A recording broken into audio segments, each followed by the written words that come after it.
ja selle väikese pooletunnise kokkusaamise mõte meil siin ongi siis natukene tutvustada, et millised plaanid meil selleks ja ka osaliselt järgmisteks õppeaastateks kliimamuutuste osas on, et mida põnevat meie saame siis koos ette võtta, et õppida selle väga olulise teema kohta ja saada ise ka targemaks selles osas, et mida meie igaüks saame siis ära teha selleks, et aidata kaasa kliimamuutuste pidurdamisele. Niimoodi. Siit siis panen edasi järgmise slaidi ja räägin siis meie sellisest pikka aega käimas olnud praktikast, mida me oleme Mondos aastaid teinud, milleks on siis sõpruskoolide võrgustik. Et kas meil siin vestluses keegi koolidest on varem ka sõpruskoolide tegevustes kaasa löönud? Võite korraks märku anda. Mari, mis tegevuses? See on selline meie sõpruskoolide võrgustik, kus me toome siis omavahel kokku Eesti koolid ja koolid siis, kes on Mondo partnerriikides ja näiteks, et aastate jooksul siin on Eesti koolid teinud koostööd Ghana koolidega või Keenia koolidega või Birma koolidega, vaadanud ja uurinud siis erinevaid teemasid.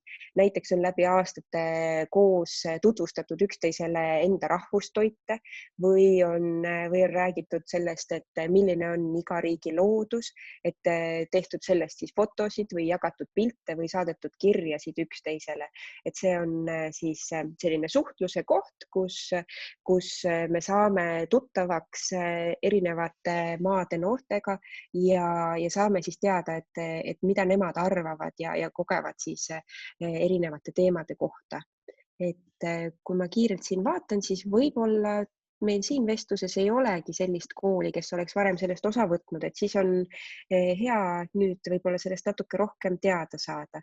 Et sel aastal on meil siis plaaniks, et me tahame, et kõik meie partnerriikide või meie sõpruskoolide võrgustiku koolid uuriksid omal moel siis seda, et kuidas kliimamuutused neid mõjutavad.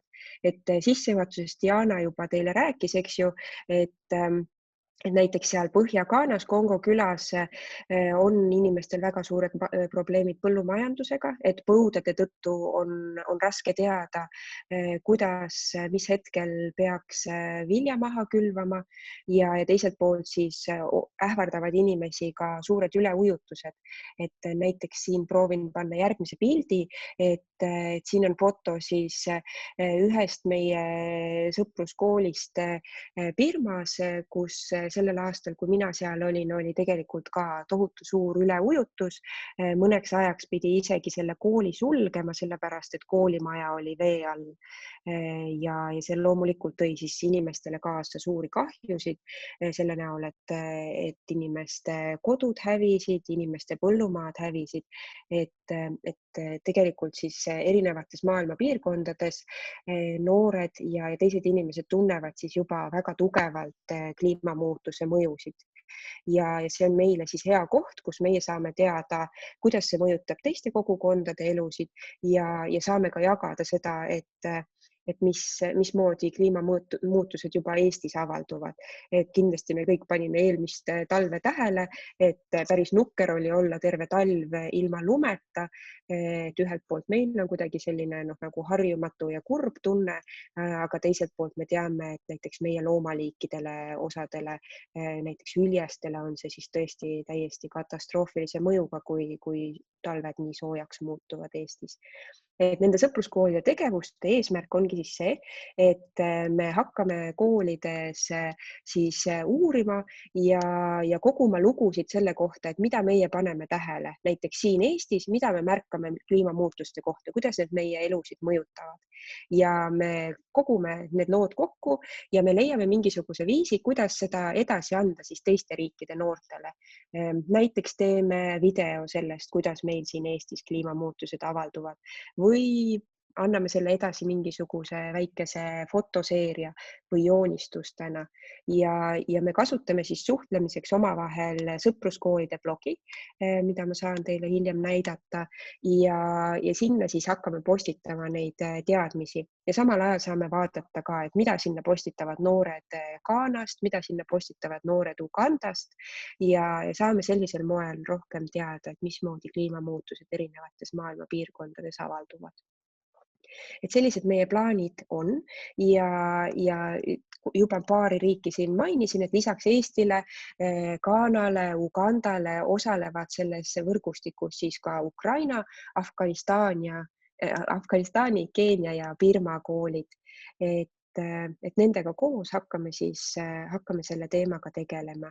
Ja esimene koht, kust me sellele tegevusele siis sellise avalöögi anname, tulebki juba paari nädala pärast, 8. oktoobril on siis võimalik osaleda infotunnis, mis toimub siis veebis, kus me paneme plaanid paika, et kes Eesti koolides siis tahaks nendest tegevustest osa võtta. Selline mõte on siis seoses sõpruskoolidega, et siin lihtsalt inspiratsiooniks mõned pildid sellest ka, et mida me eelmistel aastatel seal oleme teinud, et kindlasti kliimamuutuste puhul on ka hästi asjakohane, et me saame uurida Eesti loodust, jagada fotosid ja videoid sellest, et milline meie loodus siin välja näeb ja samal ajal saame siis infot vastu, et siin üleval vasakul nurgas on näiteks foto ühest matkast, mis toimus siis Ghanas, sealsamas Põhja-Ghanas Kongo küla lähedal. Noored läksid siis enda külast selliste vanemate, targemate inimestega, kes hästi loodust tunnevad, läksid siis matkale ja tegime seal fotosid selle kohta, et milline loodus seal välja näeb ja millised on põnevamad taimed. Kindlasti kliimamuutuste teemade puhul on ka jagada siis põnev teistega teadmisi enda looduse kohta. Või siin siis näeme, et on joonistatud pilte enda taimedest või uuritud neid lähemalt ja kaardistatud seda, et kuidas ühte või teist taime või puud kasutada saab. Et selline huvitav võimalus siis suhelda teiste riikide noortega ja õppida siis kliimamuutuste kohta, aga õppida ka teiste maade ja rahvaste kohta. See oleks siis esimene asi, mis meil plaanis on. Ja teine tegevus, mis meid ka sel aastal ees ootab, on maailmapäevade konkurss. No ma arvan, et sellest konkursist on küll osad teie koolid osa võtnud.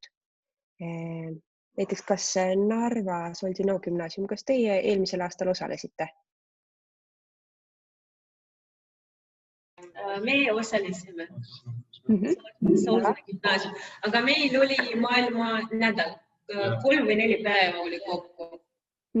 Ja paari sõnaga, mida te tegite seal maailmapäevadel? Kuna mina olin korraldaja, kutsusime mõned külalised ja tähistasime novembris ka UNESCO kalendripäeva puhul, näiteks invaliidipäev või erivajadustega inimese päev oli, ma ei mäleta täpselt selle nimi ja meil tuli Narva invaliidide seltsi esindaja, esimees, kes räägis õpilastele, kui palju inimesi Narvas on erivajadustega, füüsiliste probleemidega ja kuidas toimub nende seltsi rahastamine, kui palju nad saavad raha. Ja igasugused sotsiaalsed küsimused arutlesime. Veel tuli isegi inimesed, 2 lektorit TalTechi, Tallinna Tehnikaülikoolist, rääkisid veeprobleemidest, ma arvan, sest meil on koostöö TalTechiga projektis Vatman Narvas ja sellepärast nad tulid meile külla. Veel meil on üks tüdruk, kellel on diabeet, suhkruhaigus ja kui oli diabeedipäev, tema tegi loengud koolis õpilastele ja õpetajatele ja vanematele ka, mis on diabeet ja kuidas sellega lapsed elavad ja kuidas õpivad ja rääkis toitumisest. See oli väga tore. 12. klassi õpilane. Ja, väga head näited, aitäh. Et tõesti, et tegelikult siis iga kool enda näo järgi neid maailmapäevasid korraldada saab ja tõesti, et nagu õpetaja just jagas, see võib olla 3 päeva või 4 päeva, võib olla ka ühepäevane üritus, aga me teame ka koolidest, kes on terve maailma hariduse kuu korraldanud. Et see on siis täiesti selle korraldava õpetaja ja tema meeskonna otsus. Ja sel aastal siis oleme natukene kitsendanud seda teemade ringi, et me kutsumegi seal konkursil osalema siis just eelkõige neid koolid just käsitlema siis kliimamuutuste või rände teemasid.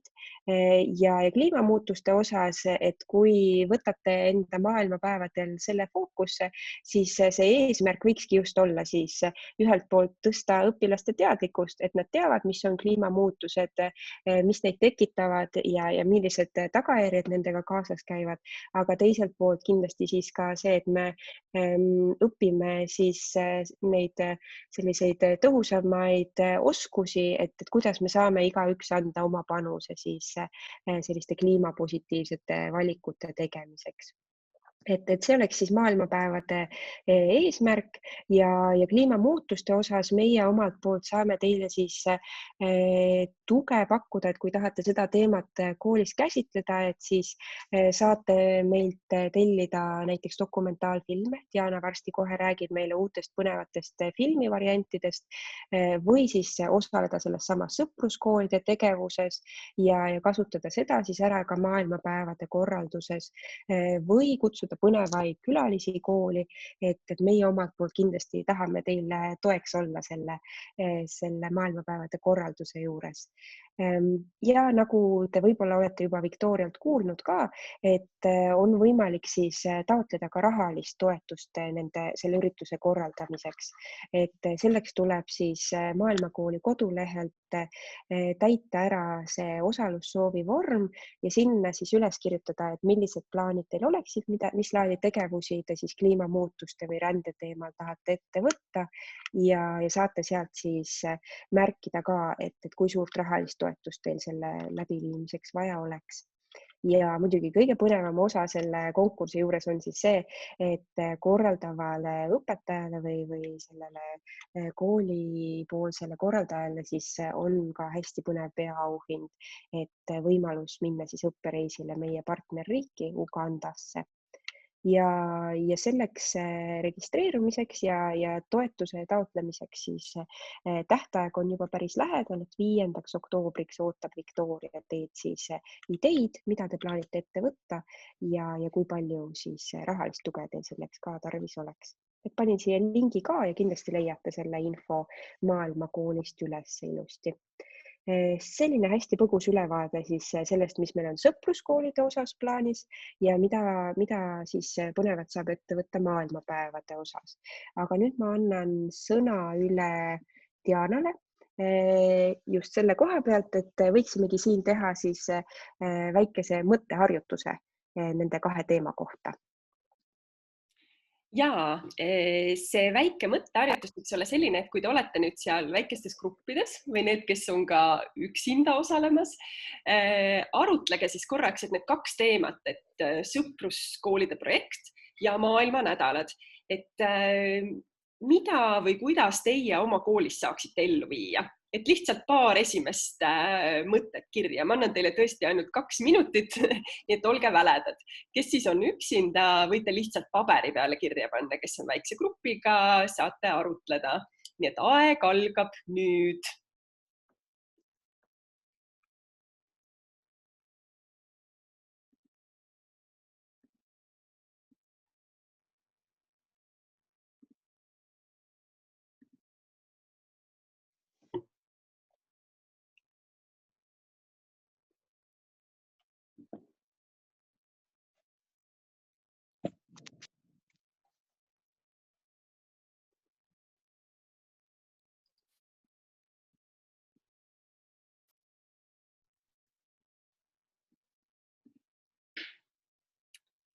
Nii, ma kutsungi teid nüüd vaikselt tagasi. Kindlasti seda mõtteharjutust saate pärast jätkata ja omavahel edasi arutada, et kui võib-olla mõni huvitav idee juba lauale tuli, saate seda edasi arendada. Kas keegi tahaks jagada ka kiirelt, et mis idee tuli? Kuidas teie kool tahaks kaasa lüüa näiteks sõpruskoolide tegevuses või maailmanädalates?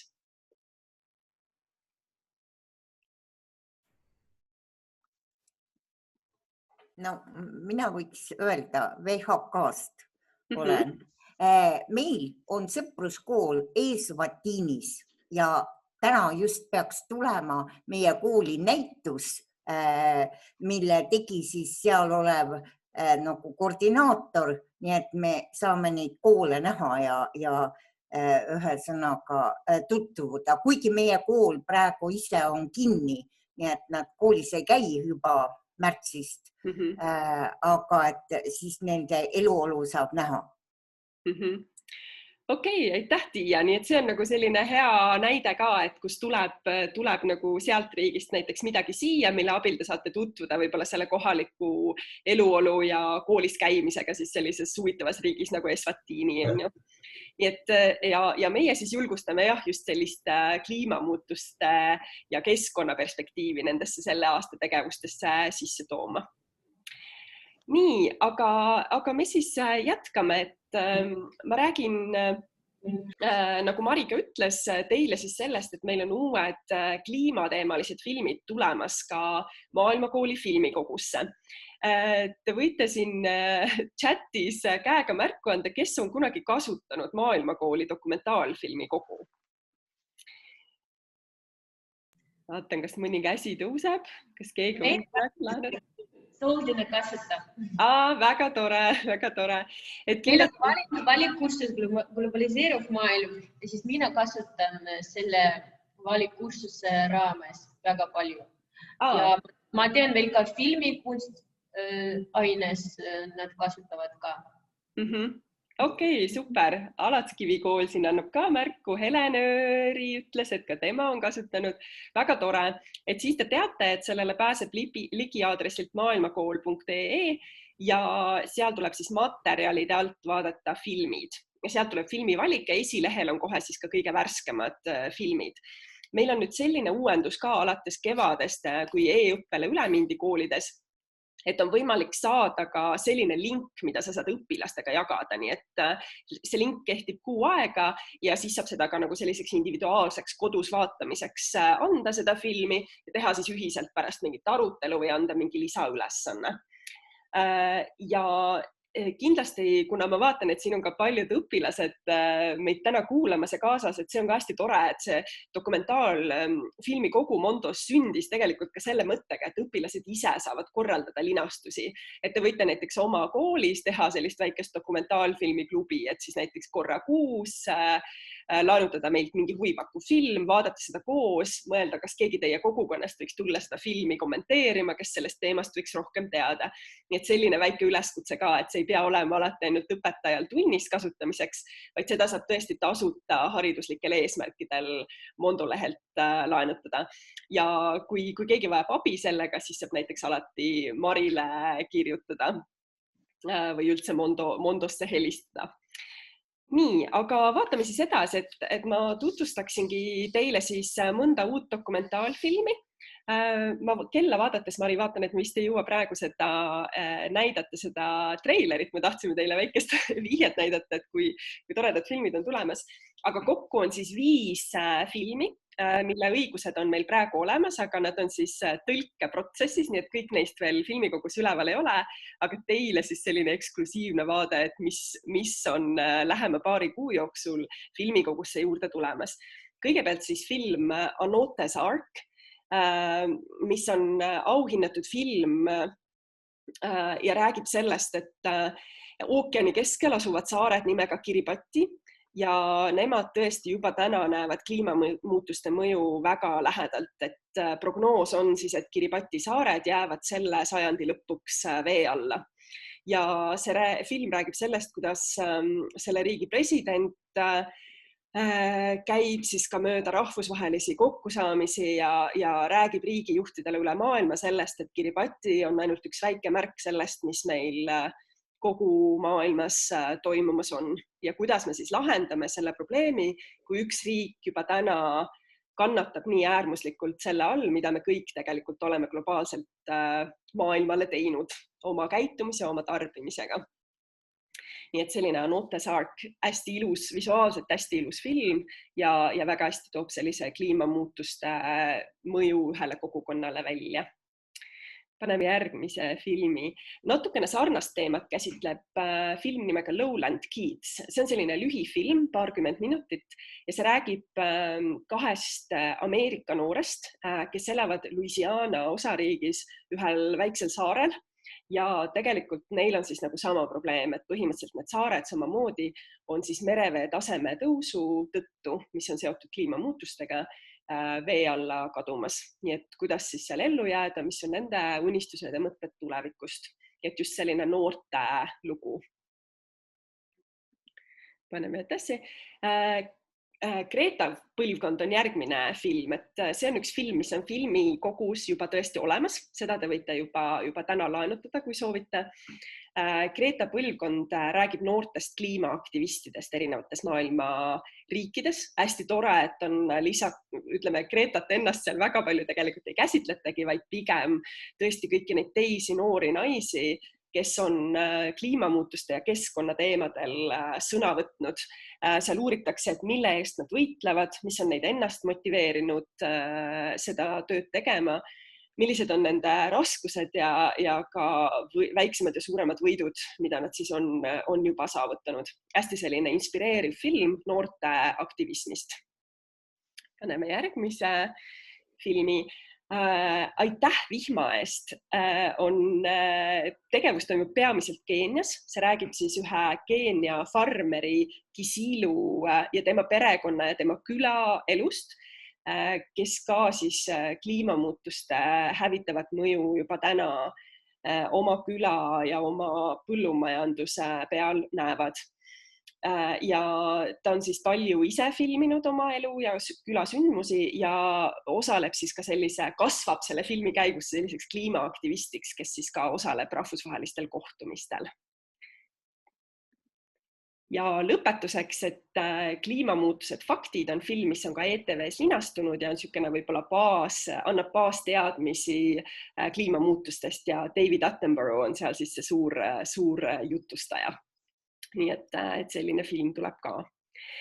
Ja vaatan, et aeg hakkab otsa saama, et lõpetuseks ma võib-olla jätangi siia ette ühe sellise kutse, mis on kõigile noortele, kes on vanuses 15 kuni 19, et me ootame teid osalema ka noorte kliimamuutuste teemalisel loovkonkursil. Ja see loovkonkurss ootab siis töid kuni 31. märtsini ja lisainfot leiate lehelt maailmakool.ee/konkurss. Nii et kõik, keda siis huvitab video tegemine, laulude kirjutamine, visuaalkunst, käsitöö, võivad sinna oma töid esitada, nii et ootame rohket osavõttu. Aga siinjuures aitäh teile ja hüppame siis tagasi meie suurde ruumi.